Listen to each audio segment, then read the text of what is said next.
Buenas tardes, vamos a empezar un ciclo de 3 conferencias organizadas por el Instituto de Derecho Civil de la Universidad de La Plata, de su Facultad de Ciencias Jurídicas y Sociales, y también de la Comisión de Derecho Civil del Colegio de Abogados de la Ciudad de Buenos Aires. Nos hemos puesto de acuerdo para invitar a 3 profesores del exterior, con una feliz coincidencia, es que 2 de ellos están en el Caribe. Me refiero a la profesora Marta Figueroa Torres, que va a ser la primera en disertar, y después al profesor Leonardo Pérez Gallardo. En realidad, el profesor Pérez Gallardo es cubano, pero está en Madrid, de modo que para él son 5 horas más tarde. Gracias, Leonardo, también por tu buena predisposición para trasnochar. Entonces, el tema convocante es, en principio, la socioafectividad, pero como el tema de socioafectividad es quizás demasiado puntual, hemos abierto para que cada uno de los disertantes, la profesora Figueroa Torres y el profesor Leonardo Pérez Gallardo, además diserten sobre cualquier otro aspecto puntual de los códigos que tienen en estudio. En el caso del profesor Pérez Gallardo, el nuevo Código de la Familia de Cuba, que todavía no está vigente. Él luego nos va a contar cuál es el interesante proceso. Además del contenido del código, nos va a contar sobre el método que se está siguiendo en la isla para sancionar el código. Y en el caso de la profesora Marta Figueroa Torres, que va a ser la primera en disertar, también la socioafectividad y cualquier otro aspecto que ella considere de interés en el nuevo Código Civil de Puerto Rico. Empezamos entonces con ella. Quiero contarles que, primero, Puerto Rico no es Costa Rica. Eso hay que aclararlo siempre porque muchas veces amigos míos me dicen, Costa Rica, no, Puerto Rico. Bien, Puerto Rico era dominio español y como tal tuvieron en vigencia el Código Civil Español en el año 1890, con tan mala suerte que en 1898, en la guerra hispanoamericana, fueron invadidos por los Estados Unidos en un acto de guerra, y allí se dictó por el comandante militar la primera orden general número 1. Luego, Marta, querida amiga, si en algo estoy equivocado cuando charles tu conferencia, lo aclarás. El 18 de octubre del año 98, la primera orden fue mantener el derecho vigente en cuanto no colisionase con el derecho vigente en Estados Unidos. Y en líneas generales, el Código Civil Español vigente en la isla no colisionaba, excepto una parte de derecho de familia, ¿verdad? En el año 17, los habitantes de la isla pasaron a ser ciudadanos estadounidenses, a tener pasaporte estadounidense, aunque ya vamos a ver, o ustedes verán luego en su momento, que los derechos políticos no son los mismos que los habitantes del continente.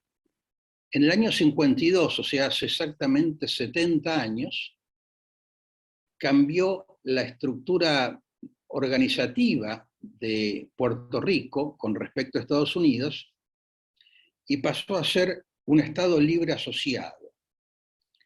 En realidad, Estado libre asociado, el único que hay, que yo sepa, es Puerto Rico, de modo que es una postura muy original que solo la isla tiene.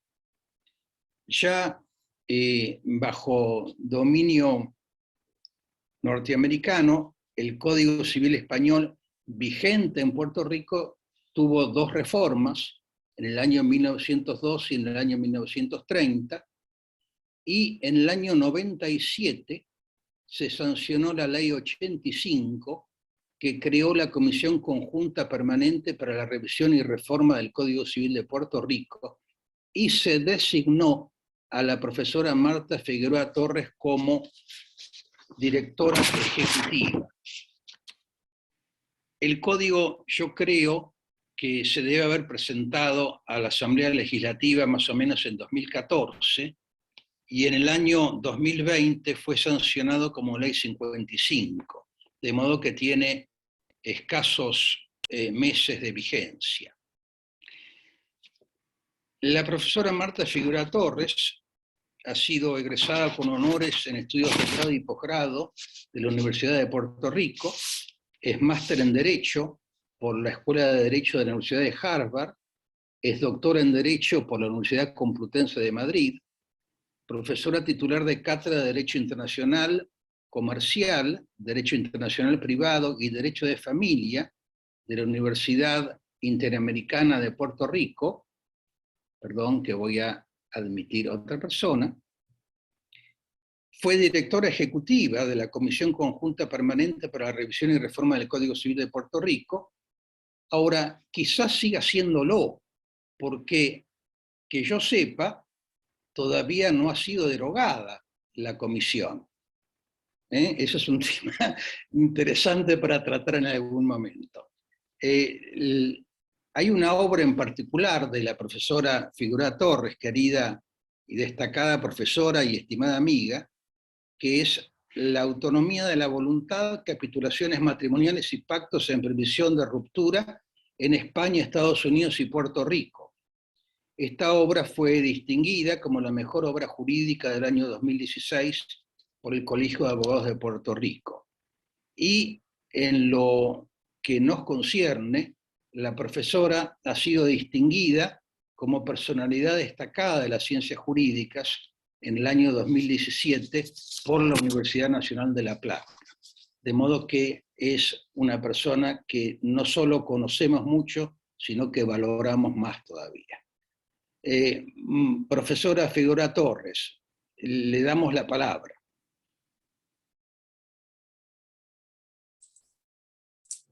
Bueno, muy buenas tardes nuevamente. Primero, pues, quiero agradecer al doctor Leiva, un amigo muy querido en lo personal y también de esta facultad en la que trabajo hace ya más de 2 décadas. El doctor Leiva ha dicho ahí muchas cosas que en efecto son así, pero no dijo algo muy importante, y es que él es un amigo de Puerto Rico, de esta facultad y de la Comisión de Reforma del Código Civil de Puerto Rico desde hace ya mucho tiempo, poco más de 2 décadas para ser concreta, y que tuvo también una participación importante como consultor especialista en los trabajos de la Comisión de Reforma. Así que es ya amigo de Puerto Rico. Y bueno, ventaja, ¿verdad?, de que los amigos inviten a uno a participar en actividades como esta, pues que dicen realmente más cosas buenas de las que hace falta. Así que gracias al doctor Leiva por esa introducción. Y bueno, gracias a todos ustedes también por estar aquí, aunque de manera virtual, ¿verdad? Una de las cosas muy buenas que trajo esta terrible pandemia es que nos hemos acostumbrado a esto, y por supuesto esta alternativa nos da muchas más opciones. Así que gracias por sacarles un tiempo para participar en esta actividad. El doctor Leiva en principio me dijo que hablaríamos muy puntualmente del tema de la socioafectividad. Después me dijo que también me dirigiera o identificar algunos otros asuntos puntuales del nuevo Código Civil de Puerto Rico. Entonces, eso ciertamente es un ejercicio difícil, ¿verdad? Sobre todo porque estamos como niño con juguete nuevo. Tenemos un Código Civil, por primera vez un Código Civil hecho por los puertorriqueños para los puertorriqueños, y estamos en un periodo inicial, digamos, de vigencia del código, con lo cual estamos todos, digamos, en el punto cero. En particular, yo como profesora de Derecho Civil, más concretamente de Derecho de Familia, y además habiendo estado de cerca en la primera década de trabajo, porque el proceso como tal duró 22 años, yo estuve en los primeros 10 iniciales, pues me he mantenido vinculada a ese proyecto, que en efecto, como señaló el doctor Leiva, tiene un trasfondo mucho más allá que estas últimas 2 décadas, ¿verdad? Y que él muy bien resume en esa breve cronología que ha dado. Eso entonces, que yo lo iba a mencionar, lo voy a pasar porque lo resumió muy bien. Sí, tengo que decir, ¿verdad?, que ese código que heredamos de España y que se hizo extensivo a Puerto Rico y a otras provincias de ultramar con efectividad del año 1890, en efecto fue enmendado parcialmente en 1902 y en 1930, como él mencionó, pero esas revisiones fueron más técnicas que de contenido.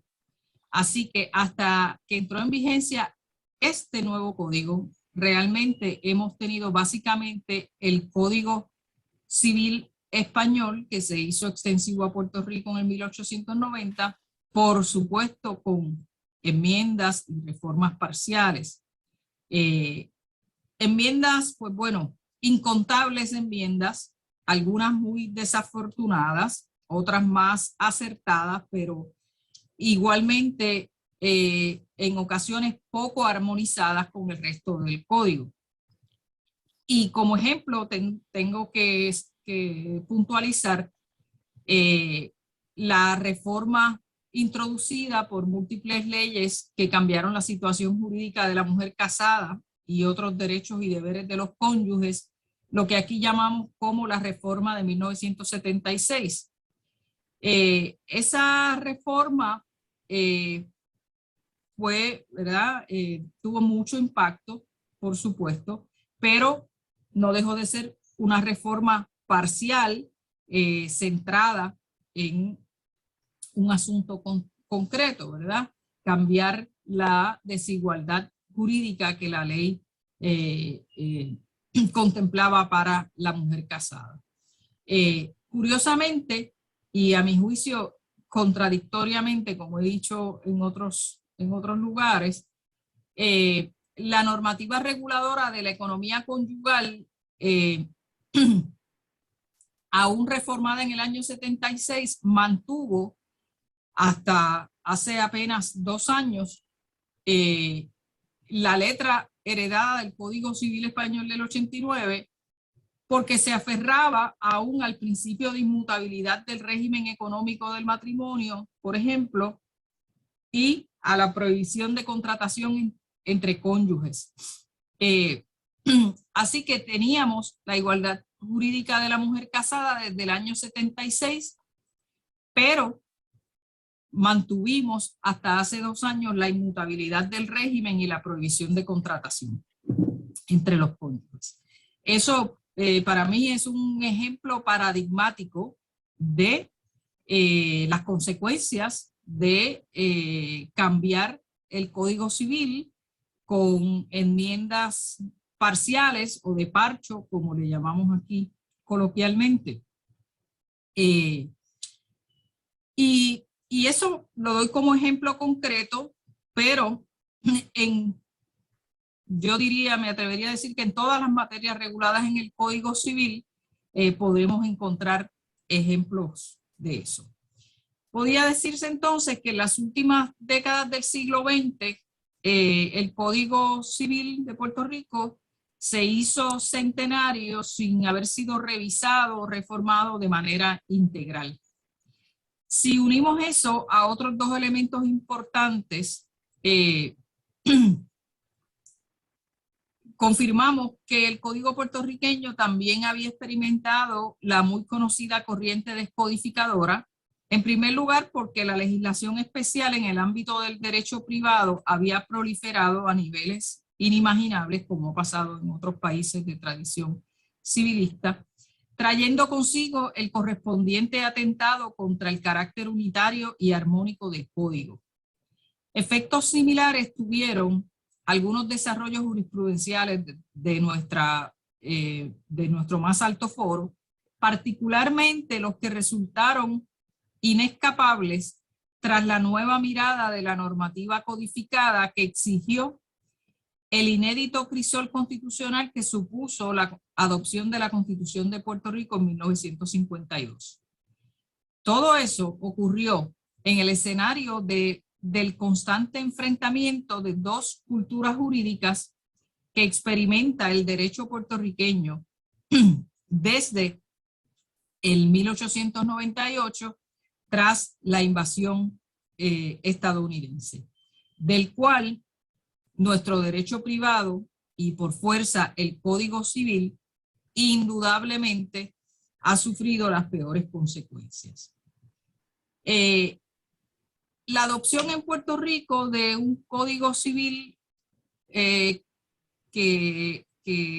¿verdad? que podemos llamar de segunda generación, tiene su origen en una iniciativa legislativa que tuvo causa inicial en una comisión legislativa creada por ley especial para esa tarea, ley a la que el profesor Leiva ya hizo referencia. Y aunque no quiero utilizar mi tiempo no quiero utilizar tiempo en exceso para el aspecto del proceso de revisión, sí quiero mínimamente decir que esa tarea reformadora que no tenía precedente en Puerto Rico inició con una etapa de conceptualización en la que se elaboraron y adoptaron unos criterios orientadores del proceso de reforma. Y en esa primera etapa se estudió la experiencia de revisión y reforma de otros países. Es así como la Comisión de Reforma nos ponemos en contacto con el doctor Leiva y con otros juristas argentinos, peruanos y de otros países o jurisdicciones que han revisado, reformado sus códigos civiles. Luego se pasó a una primera etapa de estudios preparatorios de cada uno de los libros del entonces Código Civil, y en esa etapa básicamente se hizo un examen diagnóstico.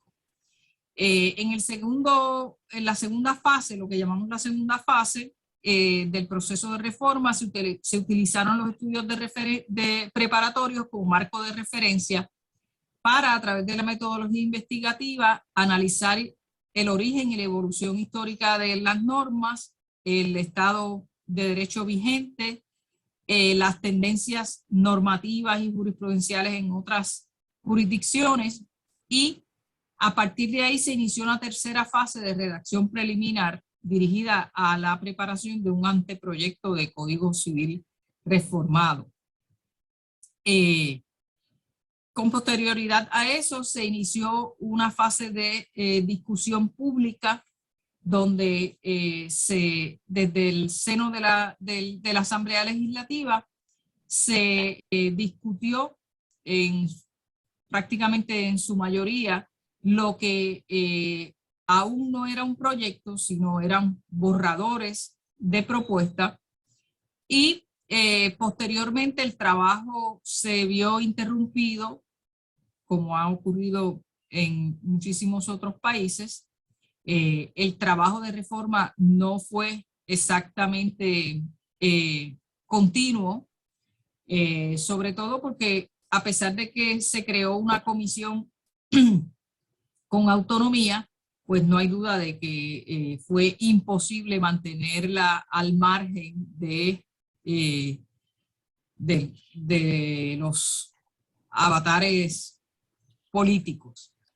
Pero bueno, el trabajo se interrumpió en su segunda década en más de una ocasión y se retomó en el año 2018. Se aprobó finalmente en el 2020 y entró en vigor seis meses después.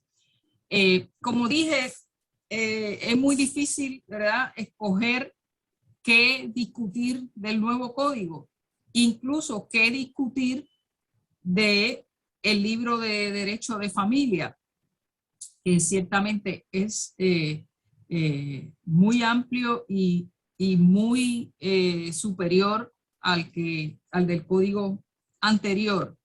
Así que voy a hablar puntualmente de el derecho de visita del progenitor no custodio y otros familiares, porque es lo que me ha pedido el doctor Leiva, pero además porque es un tema en el que hay unas particularidades en Puerto Rico por razón concretamente de la vigencia en Puerto Rico de la Constitución de los Estados Unidos, y particularmente de el tratamiento constitucional o la exigencia constitucional de los derechos fundamentales. No quiero con esto decir que no sería así si no fuera por la aplicación de la Constitución de los Estados Unidos en Puerto Rico. No puedo decir eso porque no es correcto. Creo que llegaríamos al mismo resultado porque la Constitución de Puerto Rico, que tenemos desde el año 1952, también incorpora derechos fundamentales, de manera que la discusión, o digamos el resultado de esa discusión sería el mismo. Pero la realidad es que la discusión de esta cuestión en Puerto Rico no puede desligarse de cierta jurisprudencia del Tribunal Supremo de los Estados Unidos, que ha establecido que cualquier legislación estatal, y para estos fines podemos decir, hablando livianamente, ¿verdad?, que se incluya a Puerto Rico entre los estados a los fines de la referencia a la legislación estatal. Cualquier legislación estatal sobre ese asunto tiene que garantizar el derecho fundamental de los padres con patria potestad de un menor para decidir con quién ese hijo menor se relaciona y digamos, qué valor se le da a ese planteamiento que haga una persona que no sea padre o madre, que quiere mantener derecho de visita, como le llamamos, como le llama nuestro código. Y eso incluye no solo al padre no custodio, sino también a cualquier otra persona que pueda demostrar que tiene, que es bueno para ese menor que se mantenga o se inicie una relación de visita con estos otros parientes. Esa es la razón por la cual ahora nuestro código recoge expresamente en su texto que corresponde a los progenitores que ejercen la patria potestad decidir con qué personas dentro o fuera del núcleo familiar se relaciona su hijo. Por ser un derecho fundamental, estoy leyendo textualmente, la determinación de los progenitores a estos efectos goza de una presunción de corrección. Eso básicamente es lo que ordena el Tribunal Supremo de los Estados Unidos como punto de entrada, punto de inicio para considerar si cualquier ley estatal, como es el caso del Código Civil de Puerto Rico, es constitucional a la luz de un planteamiento que haga un padre que decide que no va a permitir, por ejemplo, que un abuelo se relacione con un nieto. ¿Qué significa esto? Que esa decisión que toman los padres o que toma uno de los padres con patria potestad, la ley la presume correcta, pero en vista de que es una presunción, admite prueba en contrario. En el código anterior, lo más cercano a eso era una enmienda que se hizo en sede de patria potestad para reconocer legitimación a los abuelos para solicitar que el tribunal les permitiera relacionarse con un nieto cuando el padre o madre de ese menor no lo permitía. Esa enmienda legitimó a los abuelos para solicitarlo, pero por supuesto eso no implicaba que automáticamente se concediera, sino que la legitimación permitía que se trajera ante la consideración del tribunal. Eso fue para finales de los años 90 y una década después se enmendó para incluir también a los tíos. Así que ya la letra del código anterior iba por los tíos, abuelos y tíos.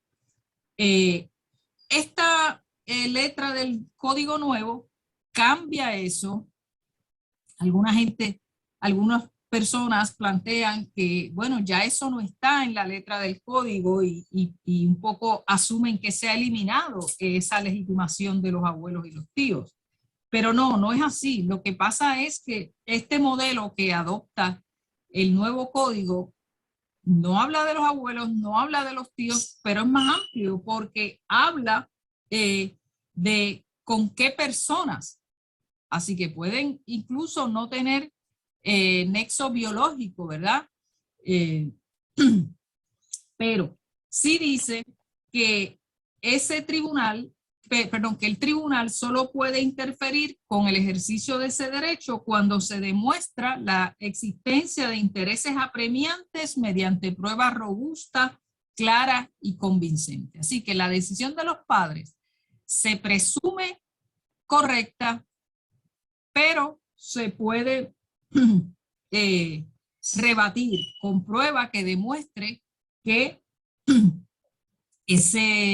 hay un interés apremiante de que esa relación entre el menor y la persona que la solicita es buena para el menor. En efecto, el artículo va más lejos, ¿verdad? Para especificar que a la hora de determinar si procede reconocer ese derecho de visita, el tribunal deberá tomar en consideración, entre otras cosas, si esas relaciones familiares o con esa tercera persona son importantes para el desarrollo integral del menor de edad y si éste ha estado bajo el cuidado temporal de otras personas, como bien podrían ser los abuelos o algún otro familiar o pariente que haya tenido alguna relación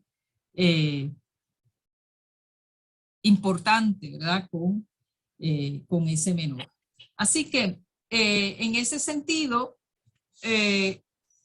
hay un cambio importante porque la letra del código se ajusta más a lo que es necesariamente pues la norma vigente por una cuestión, digamos, de jerarquía de las fuentes, porque en la medida en que el Tribunal Supremo de los Estados Unidos interprete la Constitución de los Estados Unidos, esa interpretación es vinculante en Puerto Rico, como lo es en cualquier otro estado, de manera que el Código Civil en ese contexto no podría decir o establecer algo contrario a esa interpretación en la medida en que es una interpretación constitucional.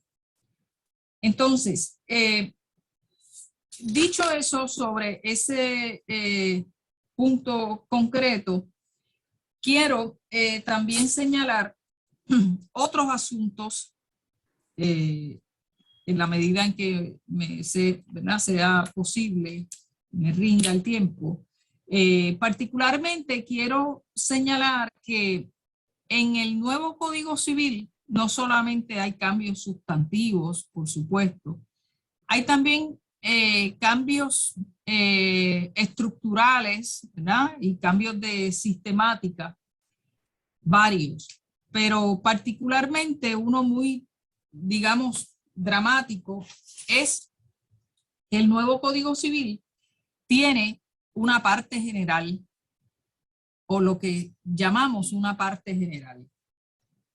Como ustedes todos deben saber, es el modelo francés, ¿verdad? Que heredamos por vía del Código Español, pues sigue el llamado plan francés, ¿verdad? Sin parte general.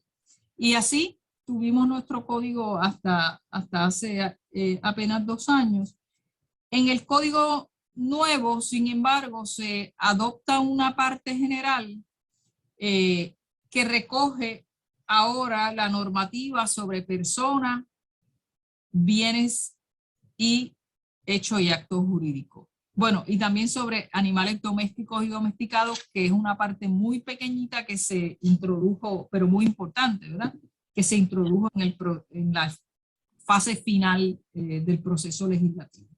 Pero bueno, esa parte general que se llama formalmente el libro sobre las relaciones jurídicas y es lógicamente el libro primero del nuevo Código Civil, pues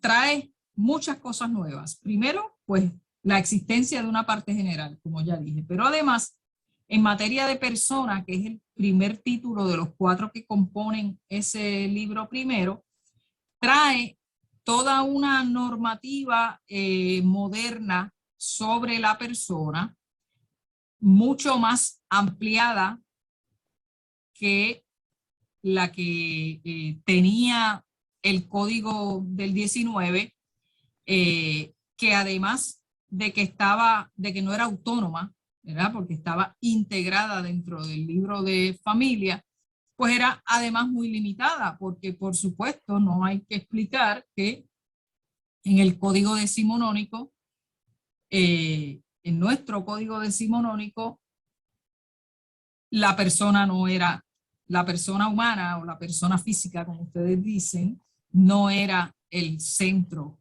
y la protagonista del derecho. Y pues todos sabemos también, ¿verdad?, cómo ese paradigma evolucionó. Y no hay duda de que un código adoptado en el siglo XX, perdón, en el siglo XXI, pero ciertamente se inició su formación en el siglo XX, pero adoptado en el siglo XXI para que esté vigente por lo menos medio siglo más, y con toda probabilidad un siglo más, pues tiene, ¿verdad?, que partir de un paradigma distinto. Y ese ciertamente es el caso del nuevo Código Civil de Puerto Rico.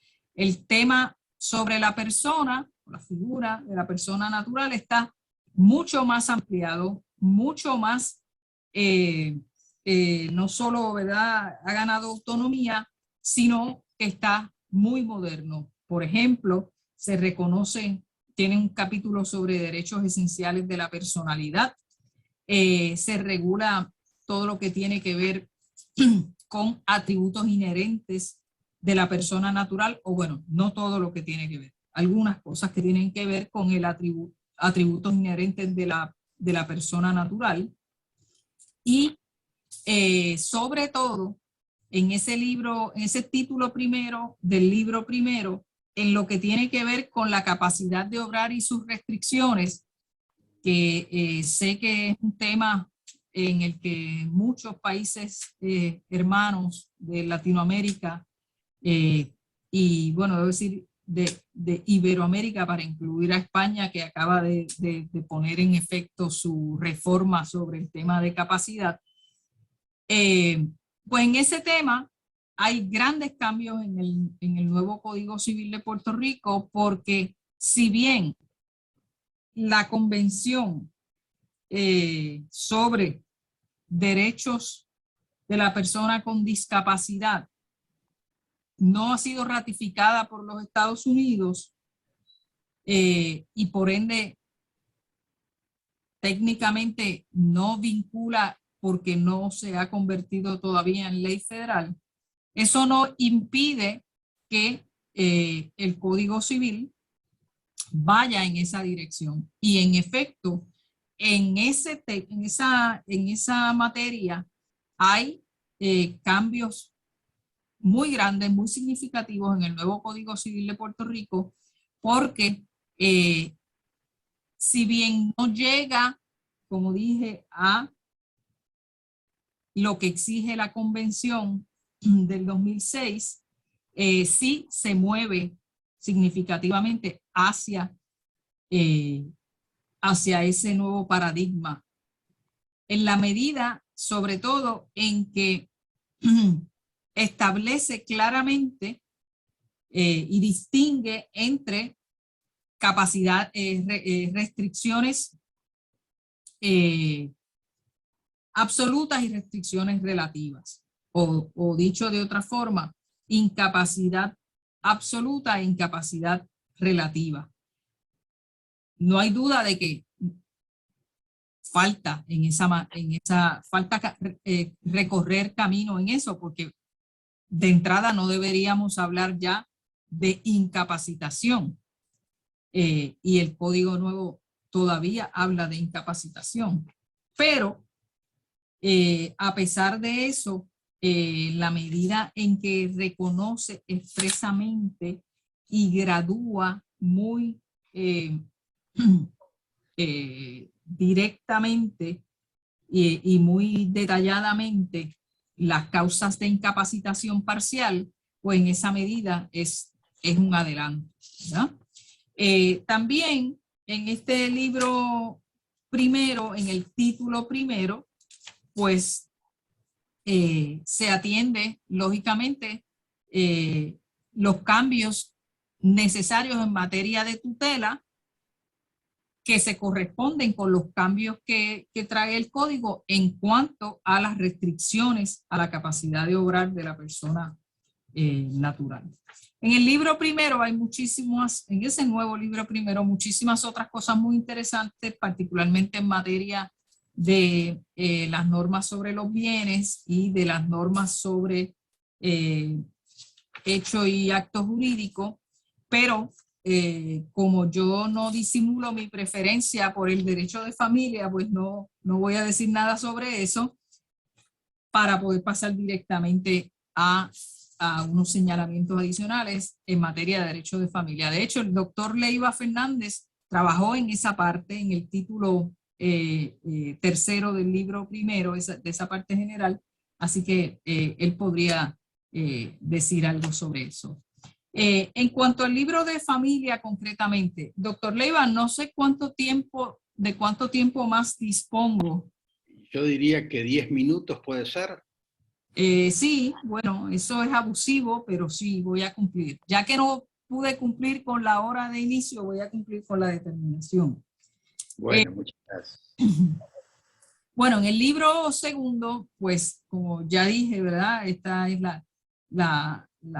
el curso en el que ejerzo mi cátedra, así que tendría muchísimo que compartir con ustedes sobre mi opinión sobre este nuevo libro, pero voy a resaltar algunas cosas, las que considero más importantes. Primero, empecemos por el título. Ya no se llama el libro de familia. Bueno, primero ya no es el libro primero, que como era en el código del 19, ahora es el libro segundo, porque el libro primero es esa parte general a la que acabo de hacer referencia. Así que estamos en el libro segundo, y el libro segundo de Derecho de Familia oficial y formalmente tiene un nuevo nombre. Se llama el libro de las instituciones familiares. Y aunque se podría decir, bueno, pues el cambio es sutil, no lo es, y tampoco tampoco llegó ahí al azar, sino que se hizo con toda la intención de hablar de que el libro de segundo hable en plural y que el nuevo Código Civil en materia de familia hable en plural, las instituciones familiares, de manera que recoge ese objetivo o ese propósito de llevar el mensaje de que no hay tal cosa como un tipo de familia, sino que hay familias en plural y que el derecho las atiende con instituciones en plural, instituciones familiares. Y eso pues ciertamente hay que destacarlo.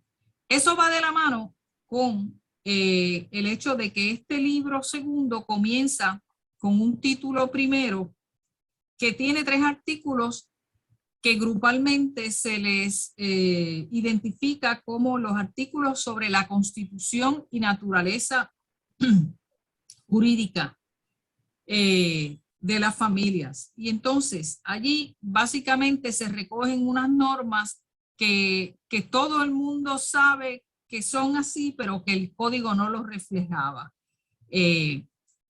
Y básicamente van dirigidas a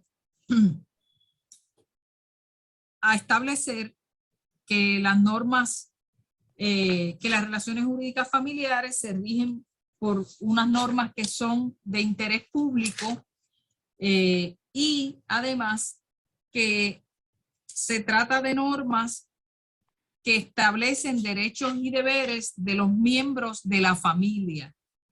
En el Código Civil anterior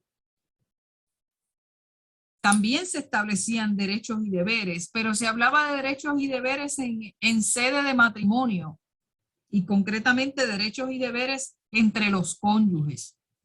Eso que se mantiene también en el nuevo código allá en materia de matrimonio. Pero antes de eso, en este primer título se habla de derechos y deberes de los miembros de la familia, precisamente para sentar la pauta de que familia no es solamente matrimonio o matrimonio con hijos, sino que hay un alcance mayor para el concepto de familia. Y digo esto con mucha alegría, pero a la misma vez tengo que decir con mucha tristeza y reconociendo que es contradictorio, que en el Código Civil nuevo no se regula expresamente la relación afectiva no matrimonial o la convivencia no matrimonial o de hecho o unión civil, como sabemos que se conoce con distintos nombres. Entonces, pues ciertamente eso es contradictorio, pero tengo que decir que había en este libro y en esta concepción que se hizo en el proyecto original, sobre todo esa visión plural de las instituciones familiares y de las maneras de hacer familia, había una visión que trascendía el matrimonio tradicional y tenía este libro en la propuesta original un título completo que regulaba las uniones de hecho. Ese título completo en el proceso legislativo se quitó y esa es la razón por la cual cuando miramos este código, concretamente en este libro de las instituciones familiares, a pesar de estos artículos y esta visión que sí se dejó, pero hay esa gran contradicción. Se dice, entre otras cosas, que, pero a mí no me consta porque la realidad es que yo no participé en esa fase de los últimos 5 años del proceso legislativo, pero se dice que se va a atender eso en legislación especial. De todas maneras, ocurra eso o no, pues ciertamente es una de los grandes defectos, ¿verdad?, que yo prefiero llamar sombras del nuevo código. De todas maneras, como no tengo muchísimo tiempo, quiero resaltar ese aspecto y particularmente este artículo 364, y con esto voy terminando, que establece que los miembros de la familia tienen recíprocamente el derecho y el deber de respetarse, protegerse y socorrerse y proveer para el levantamiento de las cargas familiares en la medida de sus posibilidades, recursos económicos y aptitudes personales. Eso se parece mucho el lenguaje a los artículos 88 y 89 del código anterior, que establecían, ¿verdad?, la obligación recíproca de socorro mutuo, apoyo, sustento, pero que, como ya dije, se limitaba su eficacia al ámbito de obligaciones entre los cónyuges. Eso se mantiene allí en sede de matrimonio, pero además se extiende esas obligaciones, se extienden para que tengan alcance entre todos los miembros de la familia, más allá de los cónyuges. Entonces, doctor Leiva, voy a terminar aquí. Una pena que no pude llegar a la materia que más me gusta del tema de familia, que es la parte patrimonial. Pero bueno, espero que me inviten en otra ocasión. Bueno, muchas gracias.